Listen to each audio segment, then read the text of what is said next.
Hello வணக்கம் friends.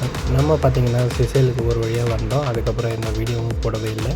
சரி, okay, இன்றைக்கி நம்ம ஷாப்பிங் போகலாம் அப்படின்ட்டு ஃப்ரெண்டை கூட்டிகிட்டு ஷாப்பிங் போயிருந்தோம். இங்கே பார்த்திங்கன்னா ஈவினிங் ஒரு 8 o'clock எல்லா ஷாப்புமே க்ளோஸ் ஆகிடும். ஸோ அதனால் நாங்கள் கொஞ்சம் 6 o'clock போல் கிளம்பிட்டோம்.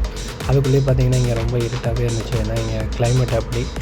சரி, பக்கத்தில் இருக்கிற ஒரு மார்க்கெட்டுக்கு போயிட்டு அங்கே இதெல்லாம் எப்படி இருக்குன்ட்டு பார்க்கலான்னு போனால் அங்கே எல்லாமே ப்ரைஸ் எல்லாம் இங்கே இருக்கிற கரன்சி அது சிசேலில் இது. நம்ம இங்கே சிசேலுக்கும் இந்தியாவுக்கும் பார்த்திங்கன்னா ஒரு 5.56 rupees அந்த மாதிரி வரும். ஒரு சிசேல் ஒரு வந்து பார்த்திங்கன்னா இந்தியாவுக்கு 5.5.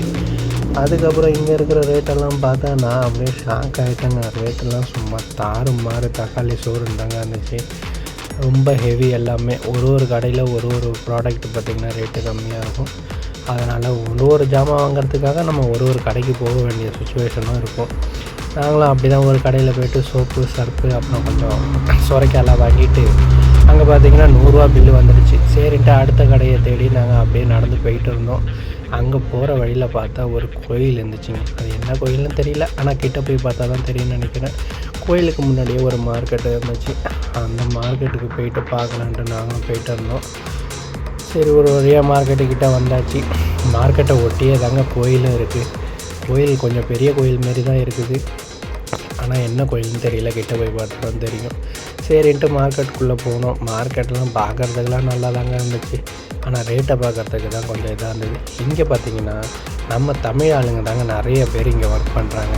இங்கே கடை வச்சுருக்கவங்களும் தமிழ் ஆளுங்க தான், அங்கே ஒர்க் பண்ணுறதும் தமிழ் ஆளுங்க தான். அப்படின்னு ஒரு ரேஷியோ பார்த்தோன்னா 1,00,000 பேர் இங்கே இருக்காங்க. அதில் 40,000 பேர் பார்த்திங்கன்னா நம்ம இந்தியன்ஸ் தான் இருக்காங்க. மீதி 60,000 பேர் தான் இங்கே சிசேல் உள்ள மக்கள். அவங்க பார்த்திங்கன்னா கொஞ்சம் ஆஃப்ரிக்கன் மாதிரியே இருப்பாங்க. அப்புறம் கொஞ்சம் அமெரிக்கன் ஆஃப்ரிக்கன் கொலாபரேஷன்லேயும் இருப்பாங்க. அதுக்கப்புறம் நாங்கள் ஒரு வழியாக தேடி வந்த பொருள் இஞ்சி தாங்க. இஞ்சி வாங்கிட்டு அதுக்கப்புறம் சின்ன சின்ன மளிகை ஜாமான்லாம் வாங்கிட்டு கடையை சுற்றி பார்த்துட்டு இருந்தோம். பார்க்குறதுக்கு நல்லா இருந்துச்சு. ஆனால் இங்கே இருக்கிற எல்லா கடையிலையுமே ரொம்பவே ஹைலைட்டாக என்னன்னு பார்த்தீங்கன்னா சரக்கு தாங்க. எல்லா சின்ன கடையிலேருந்து பெரிய கடை வரை எல்லா கடையிலுமே சரக்கு உங்களுக்கு எப்போதும் கிடைக்குங்க. ஆனால் 7 மணிக்கு மேலே கிடைக்காது. ஏன்னா கடையை க்ளோஸ் பண்ணிவிடுவாங்க. மார்னிங் அதேமாரி 8 மணிலேருந்து நைட்டு 7 மணி வரையும் உங்களுக்கு எல்லா ஐட்டமும் கிடைக்கும். நீங்கள் போகணுன்னா பக்கத்தில் நம்ம ஊரில் இருக்கிற மாதிரி சின்ன சின்ன பொட்டி கடைலாம் இருக்கும். நாங்கள் ஜாமான்லாம் வாங்கிட்டு அப்படியே ரிட்டன் வீட்டுக்கு வந்துட்டோங்க.